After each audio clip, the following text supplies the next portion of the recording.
Ibu bapak, saudara-saudari yang terkasih, Imlek tahun ini berhubungan dengan dua hal. Pertama, kenangan 100 tahun baptisan pertama di Palu. 100 tahun perjalanan sejarah Gereja Katolik di bumi Tadulako. Dan sejarah ini telah mencatat peranan tokoh-tokoh Katolik Tionghoa sejak awal mula gereja. Di zaman sulit, di zaman setengah mati, di zaman serba kekurangan. Leluhur-leluhur kita telah berdiri di sana dan berbakti di sana.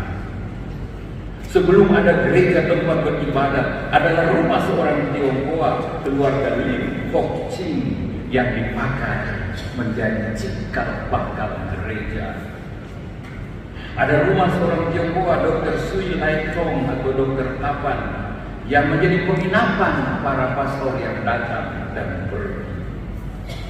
Ada sekian banyak nama-nama emas orang Tionghoa Katolik yang dicatat dengan tinta emas dalam sejarah 100 tahun gereja Katolik. Ada keluarga Bun Guan dan Bun Min dan lain-lain. Saya percaya ada begitu banyak nama-nama harum yang adalah leluhur kita, orang-orang tua kita, pendahulu-pendahulu kita yang telah ikut bekerja di kebun anggur Bapa. Dengan iman, dengan ilmu, dengan pikiran, dengan tenaga, dengan derma dan persembahan bakti diri mereka. Rohani maupun jasmani. Mengapa? Karena mereka menjawab ya dan melakukan ya. Ketika gereja masih kecil bagai biji sesali, di tangan mereka telah tumbuh dan berkembang.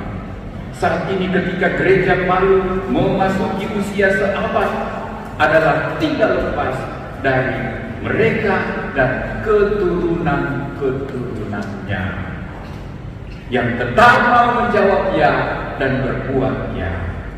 Terima kasih untuk kamu semua. Karena itu di musim semi kita ini, di tahun baru ini, di momen penuh harapan dan peran serta ini, marilah kaum muda, generasi harapan, generasi super gold Gereja Katolik Palu menggarisbawahi sabda Tuhan tadi, menjawab sabda Tuhan tadi. Marilah bekerja di kebun anggur Bapa. Bapa tahu kemampuan kamu. Bapa tahu sudah saatnya kamu sing-singkan lengan baju. Bukan hanya omong-omong, bukan hanya gimmick gaya-gayaan, tapi sudah saatnya kamu berdiri bersama papa dan mamamu. Bahkan siap melanjutkan tongkat estafet ini. Allah menghargai kamu karena kamu mampu, kamu bisa, dan Allah mau katakan, kamulah andalanku. Kita biasa bilang kepada Tuhan, Tuhan, Engkaulah andalanku. Tapi pada hari ini, dalam rangka 100 tahun Gereja Katolik di Palu, Tuhan mau katakan, kamulah andalanku.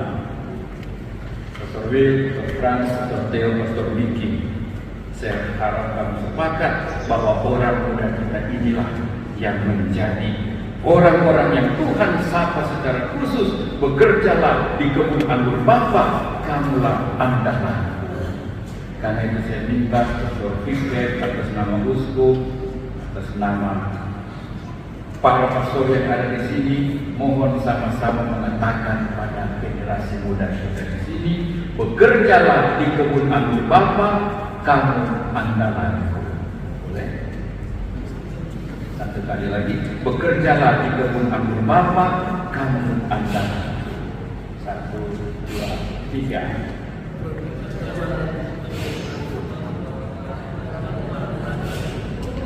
Baik, ya.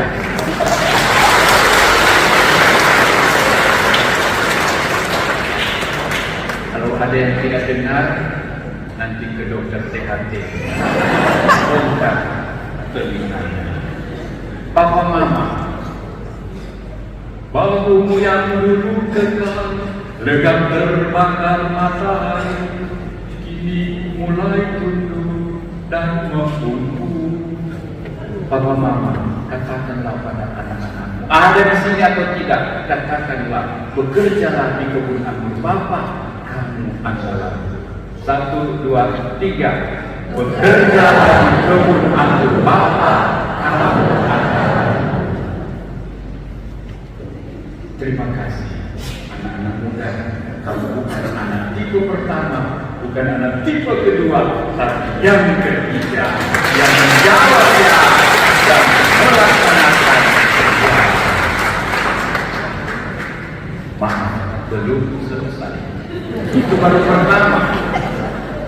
Imlek tahun baru ini berhubungan dengan 100 tahun pembaptisan pertama, tapi berhubungan juga dengan tahun naga kayu.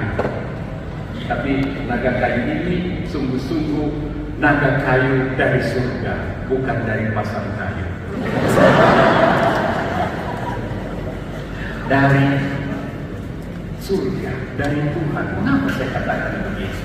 Saya coba mempelajari apa arti naga kayu. Naga pertama dalam mitos Tionghoa adalah binatang yang kuat, dahsyat, gagah, penuh tenaga, penuh perjuangan, dan simbol keberhasilan. Naga mengandung nilai-nilai filosofis, tekad kuat, kreatif, ketekunan, sampai meraih puncak kesuksesan. Karena itu naga memberikan banyak inovasi, visi, aksi, dan kreasi-kreasi baru. Tahun partisipasi, tahun berkontribusi. Saya terkesan ketika melihat dari filosofi Tionghoa, budaya Tionghoa, bahwa kekuatan naga bukan pada gigi-giginya, bukan pada kekuatan untuk menyikat, untuk ramas, menghancurkan, bukan kekuatan pada ekornya yang bisa menampak gunung dan apa saja, tapi kekuatan naga adalah senci, nafas ilahi, nafas surgawi yang ada dalam tubuhnya. Itulah yang memberikan daya, tenaga, kekuatan. Maka semangat berjuang, semangat berhasil, semangat kreatif, semangat singkat dengan baju, bukan karena ilmu, bukan karena otak, bukan karena kepandaian, tapi terutama karena Tuhan menghembuskan padamu nafas Allah, nafas ilahi, nafas roh surgawi. Itulah kekuatan sang naga. Lalu kenapa naga kayu? Mau mengingatkan bahwa sehebat-hebatnya naga, dia memiliki unsur kayu. Dia bisa mati dan menjadi debu, kembali ke debu, kembali menjadi abu tanah.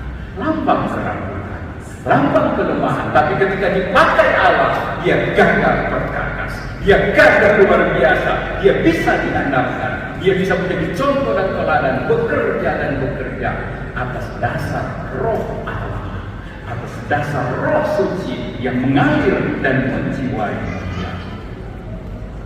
Saudara-saudari terkasih, kita tidak bisa mengandalkan kekuatan diri tanpa mengandalkan suara dan roh Allah. Jika Allah menggerakkan kita, jika Allah berpihak pada kita, jika Allah memanggil kita, maka kita mampu, maka kita bisa, maka kita pantas menjadi rekan sekerja Allah. Kita berharga di mata Allah, dan Allah mendawat kita. Marilah bekerja di kebun anggur Bapa, membangun hidup baru, mulai dari keluarga, dalam gereja, dan dalam masyarakat. Kepada kamu semua generasi muda Katolik Tionghoa, kamulah naga-naga muda itu. Digerakkan daya ilahi Allah, ambillah bagian. Inilah saatmu bekerja di ladang Bapa. Tuhan berkenan kepadamu. Kawallah, jagalah, peliharalah, kembangkanlah apa yang Papa Mama telah rintis di gereja Katolik sepanjang sejarahnya di Palu ini. Siapa yang melanjutkan? kalau bukan kamu. Karena itu saya minta YPP, maaf saya dari paroki sebelah, Pastor kasih tugas buat ini orang-orang muda Katolik baru ini. Youth Center sudah berdiri, tapi isinya belum ada. Suruh mereka isi. Cari daya, buat apa sesuatu supaya berisi. Jadi langkah awal, peran serta mereka. Kami mau bekerja di kebun anggur Bapak. Bapak Ibu, Tuhan telah menolong kita melewati masa COVID. Tuhan telah menolong kita keluar dari kesulitan akibat tsunami dan likuifaksi. Kita mengharap, kita ada tanda-tanda pertumbuhan. Tuhan menyertai kita. Hosea katakan, Allah pasti datang bagaikan hujan pertama di musim semi.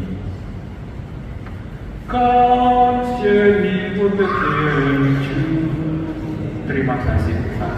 Engkau Maha Baik, Engkau menyertai kami. 你拯救我的，没有纪念那么深切，让这terusnya. Dengan senyum ini, mari kita bekerja di Bapa, gereja, dan masyarakat. Tuhan pasti menyertai kita bagaikan musim hujan, musim semi yang pasti. Amin. Marilah